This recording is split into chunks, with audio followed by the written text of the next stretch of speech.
और हमर जांजगीर चांपा कार्यक्रम के आयोजन को लेकर जांजगीर सांसद कमलेश जांगड़े से साधना न्यूज के संवाददाता ने खास बातचीत की, जिसमें उन्होंने क्षेत्र के समग्र विकास, सांस्कृतिक धरोहरों के संरक्षण और जन सरोकारों से जुड़े विषयों पर अपने विचार व्यक्त किए। बता दें कि सांसद जांगड़े ने कार्यक्रम की प्रशंसा करते हुए कहा कि यह मंच स्थानीय प्रतिभा को पहचान दिलाने और जमीनी मुद्दों को उठाने का सशक्त माध्यम बन रहा है।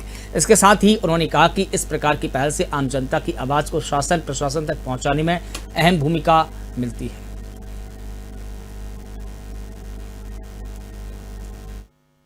हमर चांपा जांजगीर की बात साधना न्यूज के साथ एक विशेष कार्यक्रम के तहत हम अभी शक्ति जिला में मौजूद हैं और हमारा जो संवाद होने वाला है वो होने वाला है श्रीमती कमलेश जांगड़े जी से, जो जांजगीर लोकसभा से जो है सांसद हैं। उनसे संवाद करेंगे, उनसे क्षेत्र के बारे में जानेंगे और जानेंगे किस तरह से वो इस मुकाम तक पहुंची हैं। पहले तो मैम हमारे इस विशेष कार्यक्रम में आपका बहुत बहुत स्वागत है। आप सभी मीडिया बंधुओं को मैं बहुत बहुत धन्यवाद देती हूँ। मैम आप थोड़ा सा अपने पहले जीवन के बारे में बताएं, फिर उस ढेर सारे सवाल हम आपसे करेंगे।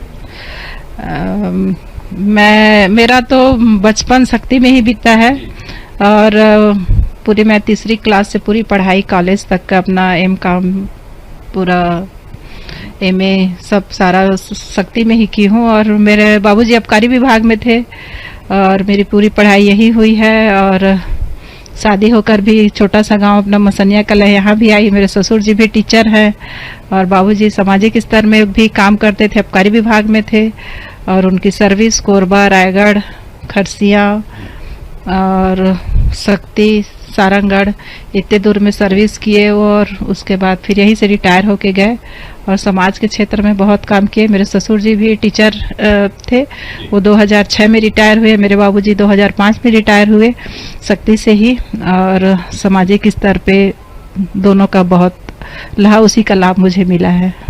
ये एक स्त्री के लिए, चूंकि एक स्त्री की परिभाषा हम लोग काफी तौर पे जो है गृहिणी से जो है ले लेते हैं, और आप में कैसे हुआ कि नहीं मुझे जनता की सेवा करनी है, मुझे राजनीति का रास्ता चुनना है?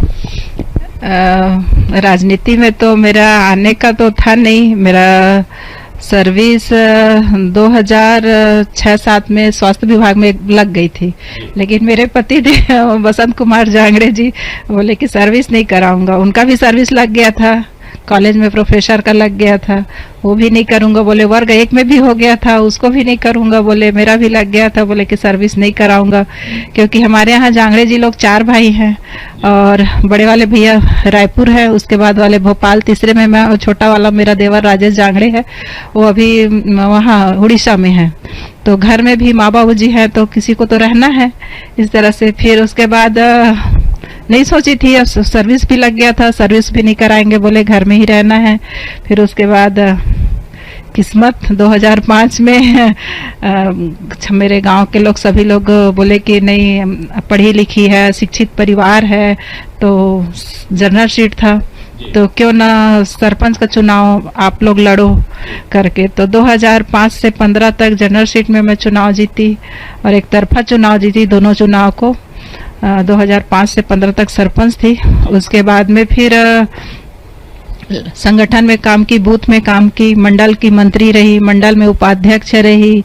जांजगीर चांपा जिला था तो जांजगीर चांपा जिला में मैं जिला मेन बॉडी में जिले के उपाध्यक्ष भी रही, प्रदेश महिला मोर्चा में भी रही, अनुसूचित जाति मोर्चा में रही और उसके बाद विस्तारक के रूप में भी मैं काम की। मोदी जी का 2023 में विस्तारक के रूप में हमको बुलाया गया था मध्य प्रदेश, भोपाल में गए थे। तो भोपाल गए तो वहाँ पे, क्योंकि हम 2023 में हमारे यहाँ छत्तीसगढ़ में भी चुनाव था विधानसभा का, तो मोदी जी बोले जिसका जिसका क्षेत्र में प्रदेश में चुनाव है तो उनको उन्हीं जगह जाना है। वैसे तो हमको यहाँ से बोल के गया था जहाँ बोलेंगे वहाँ आपको जाना है विस्तारक के रूप में। तो हम तो 10-15 दिन के लिए अब निकल गए थे घर से। फिर उसके बाद में हम लोग को छत्तीसगढ़ में हमारा चुनाव था 2023 में विधानसभा का, तो हमें छत्तीसगढ़ ही मिला और मेरे को छत्तीसगढ़ के जांजगीर ग्रामीण मंडल ही मिला। तो मैं वहीं पे रुक के मंडल में ही रह के पूरे 10 दिन विस्तारक के रूप में भी काम की। उसके बाद जांजगीर चांपा नया जिला बना, अपना शक्ति नया जिला बना, तो उसके बाद मैं महिला मोर्चा की जिला अध्यक्ष बनी। उसके बाद अभी आप सब जनता जनार्दन के आशीर्वाद से, संगठन के शीघ्र नेतृत्व, देश के यशस्वी प्रधानमंत्री मोदी जी के नेतृत्व में आज छोटा सा जिम्मेदारी मिला है, उसको निभा रहे हैं। जनता का आशीर्वाद है, ये एक सवाल लेना चाहूंगा, मोदी जी के साथ जो जुड़े हैं वो छोटा जिम्मेदारी बोलते हैं, और क्षेत्र के जो है कहें अपने क्षेत्र में जो है आप सांसद हैं। बस संगठन हम सब कार्यकर्ता है भारतीय जनता पार्टी के, और हमारे लिए, मेरे लिए तो संगठन सर्वोपरि है। मेरी संगठन, मेरे शीघ्र नेतृत्व, बड़े लोग जो भी मेरे को निर्देश देंगे वो मैं पूरा निष्ठा के साथ में करूंगी और करते आ रही हूँ हमेशा। मेरा परिवार संघ परिवार से है, बेटा भी प्रथम वर्ष प्रशिक्षित है, और संघ परिवार से मेरा मायके परिवार भी गायत्री परिवार से है। तो लगातार हम लोग सामाजिक स्तर में काम किए हैं। और चलिए, लोकसभा क्षेत्र की अगर आपकी बात करें तो क्या कुछ विशेष चीजों पे आपने प्राथमिकता देकर के उसे अपने क्षेत्र के लिए पूरा करवाया है? बहुत सारी, जो भी जनता का छोटा छोटा ही रहता है, अपने जनता जनार्दन का काम, उसको मेरा ये रहता है, मैं डायरेक्ट अधिकारी जो भी जितना भी हो सका, मेरा प्रदेश का लायक रहता है तो प्रदेश में, केंद्र एक लायक रहता है तो केंद्र में तुरंत उस बात को रखती हूँ। जो भी हमारे मंत्री है जिस विभाग के, उस मंत्री जी के पास जाके, ताकि मेरे जनता जनार्दन जो भी है उनको किसी भी प्रकार की परेशानी मत हो, ज़्यादा से ज़्यादा उनका लाभ हो। कई लोग बोलते हैं कि तुम डायरेक्ट फ़ोन लगा देती हो, तो भाई मेरे लिए आज मैं जो भी हूँ, जहाँ भी हूँ, मेरे संगठन जनता जनार्दन के लिए के कारण यहाँ पे खड़ी हूँ, तो मैं उनके लिए तत्पर रहती हूँ। कितना भी रात को आते हैं, और फोन मेरा सुबह 6 बजे से चालू हो जाता है, रात के 11-12 बजे तक भी आता है, तो मैं बिल्कुल फोन उठाती हूँ। अगर क्षेत्र जैसे कुछ रेलवे और मार्ग को लेकर के, क्योंकि काफी बड़ा एरिया जो है आपका, जो जांजगीर लोकसभा का अगर मैं कहूँ तो नेशनल हाईवे पे भी है, उसके लिए क्या और जनता के लिए क्या आपने किया है?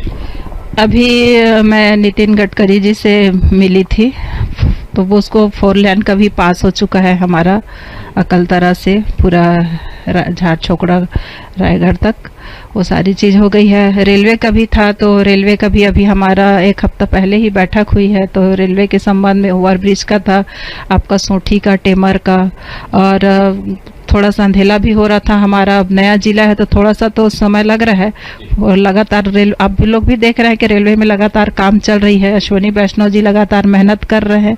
कई बार मेरी अश्विनी वैष्णव जी से भी भेंट मुलाकात हुई है मेरे लोकसभा के लिए। तो अभी सारा भी रेलवे स्टेशनों में काम चल रहा है, तो पानी की व्यवस्था, शौचालय की साफ, किसी भी यात्री को बढ़िया किसी प्रकार की परेशानी मत हो करके सारा चीज़ों को अभी मैं इस बात को रखी हूँ। तो अभी सर्वे चल रहा है, जल्दी से जल्दी ओवर ब्रिज का, अंडर ब्रिज अभी अपने 12 द्वार के पास भी लगभग पूर्ण होने के कगार में है।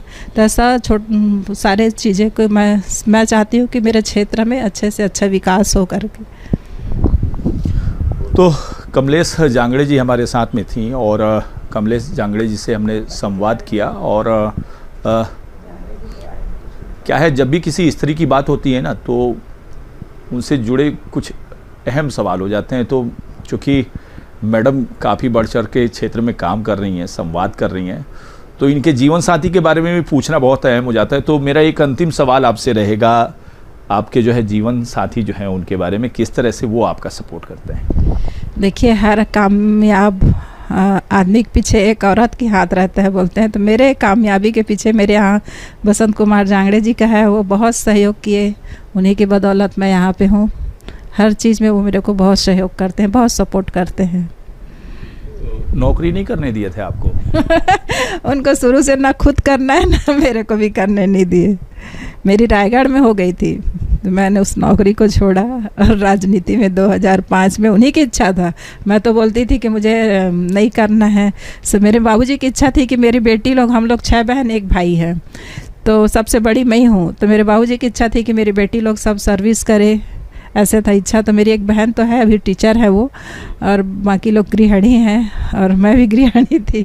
फिर हमारे यहाँ जांगड़े जी को बोले कि नहीं, जब गांव वाले बोल रहे हैं तो कोशिश क्यों न किया जाए। हमारे ससुर जी, हमारे यहाँ जांगड़े जी, तो 2005 से 15 तक फिर लगातार जनरल सीट में चुनाव जीत के सरपंच बनी। देख लें, हम कहते हैं ना कि एक सफल पुरुष के पीछे एक स्त्री का हाथ होता है, लेकिन यहाँ पर आप देख लें कि किस तरह से एक स्त्री की भी सफलता के पीछे उसके जीवन साथी का साथ होता है। साधना न्यूज़ के लिए मैं अर्जुन पांडे, शक्ति।